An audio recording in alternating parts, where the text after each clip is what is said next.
I know I'm probably what am I, like 72 hours late or something like that. The whole Kyrie Irving and Isaiah Thomas trade. Just want to give my thoughts on it because everyone has. Some people is going crazy. You know, some people, good friends that I know that watch a lot of hoop. They watch a lot of sports in general, and they lost their minds just a little bit. So, and I'm sure some people that's gonna watch this have they're out there too. So let me bring everyone back. Despite I'm 72 hours uh, late. So Celtics, they traded Isaiah Thomas, they traded Dre Crowder, Brooklyn's first round pick, some center, uh, to the Cavs for Kyrie Irving.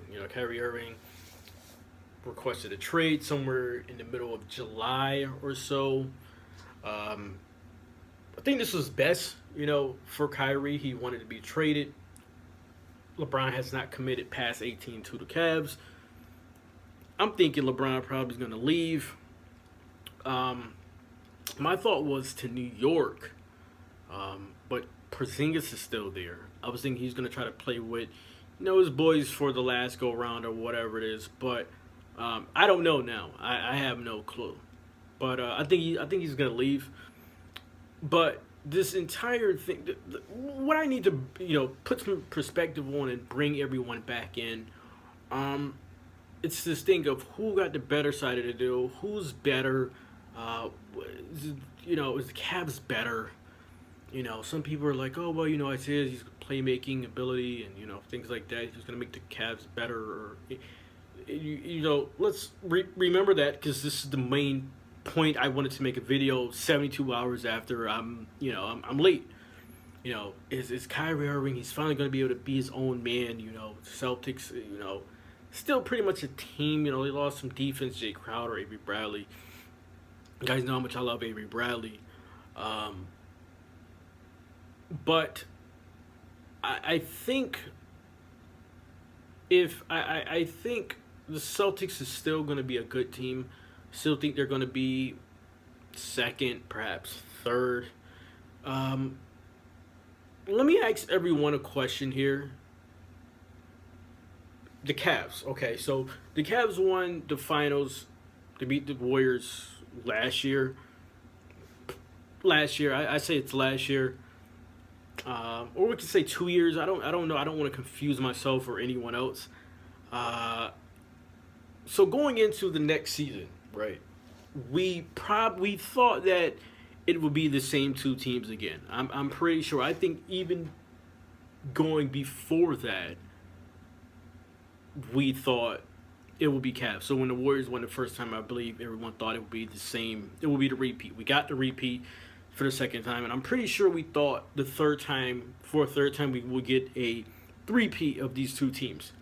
Uh, so the Cavs came out of the East again for a third time. They were second. They underachieved. So for a fourth time, I'm pretty sure at the end, we all thought the Cavs would come out the East again for a fourth time, and the Warriors would come out again for a fourth time. With or without Kyrie or Isaiah Thomas, where do we see the Cavs? Do we see them as a 6 seed? Do we see them as a 7 seed? Do we see them as an 8 seed? Do we even see a LeBron James team where it's no Isaiah, no Kyrie, not making the playoffs? This is just saying, without a Wade, which we think Wade is going to be going to the Cavs at some point. I don't know how that's going to happen. They have no money.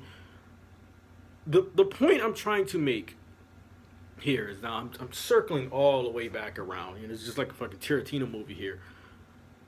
Is who cares about the Cavs being a better team, and this is the reason for it, because whether they have Isaiah or Kyrie, they're making it out the East. Now, if Milwaukee wants to play a couple of years ahead of their time, or Philadelphia wants to play a couple of years ahead of their time, I don't think Washington has the firepower. Wall would have to average 33, 14, and like 9. Bradley Beal would have to average 28. I don't think so. I don't think Washington Celtics. It would be tough, but I still think LeBron is just too much of the X factor, and they lost too much defense. So we still think the Cavs are coming out of the East. So with or without Isaiah or Kyrie, don't matter which one is on the team, they're coming out of the East. That's fine. We always thought they were going to come out the East with Kyrie, so now they don't have Kyrie. I still think they're coming out the East. That's not the problem. The problem is they have a Golden State problem. That's the problem. They have a Golden State problem. So, thinking about Isaiah Thomas for a little bit, I've seen, he's 30 years old. He's 32 years old. Someone said he's 38. Let's calm down for a second.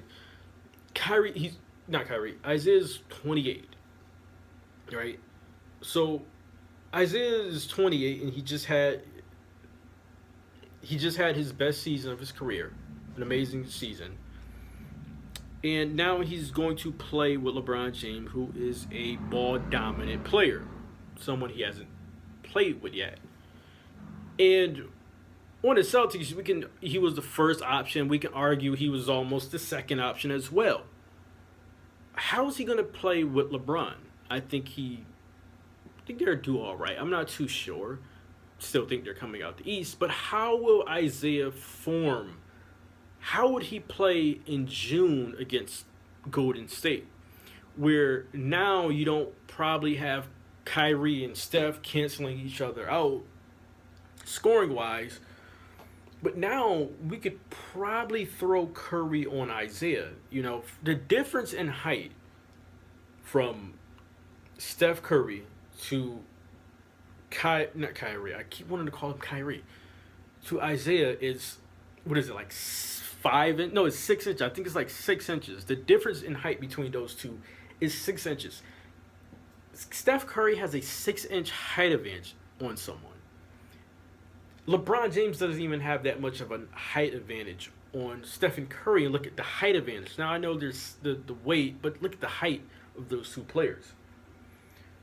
So if Jay Crowder wants to just stand and shoot jumpers, or J.R. Smith is the guy that's going to be in the lineup in late game situations, thinking that both of these teams will make the finals for the fourth time, you can still put J.R. If J.R. Smith is going to be the guy, you can put Curry on J.R. Smith. Or if Wade is going to be the shooting guard somehow, some way, you can put Curry on Wade. It's not a 27-year-old Wade. It's a 32 or 33-year-old Wade at this point. So you can hide Curry on Wade. So what does that mean now? If Isaiah Thomas is the second best perimeter player for the Cavs, we're now putting the Warriors' best perimeter player on Golden State, which is a 6'7" Klay Thompson on a 5. He almost has a foot advantage over him. Look how well he played against Kyrie on even some of the amazing shots Kyrie made. They were this close from being blocked. And Kyrie's 6 inches taller than Isaiah. Now, I like Isaiah, but it's just I don't know if this doesn't help them beat Golden State.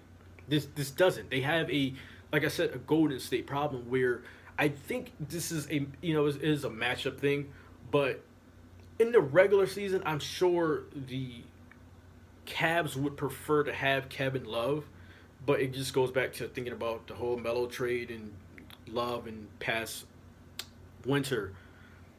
During the regular season, they would prefer to have Kevin Love.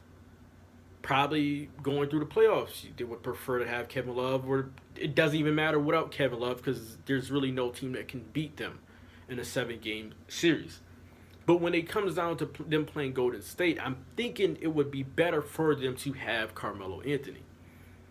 But you can't have both ways, So it doesn't matter. Is Isaiah now going to make them a 60-win team? I think LeBron's still going to take his break during the season, that breaks during the season.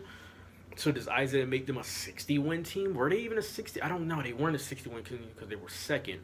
So who cares where they finish?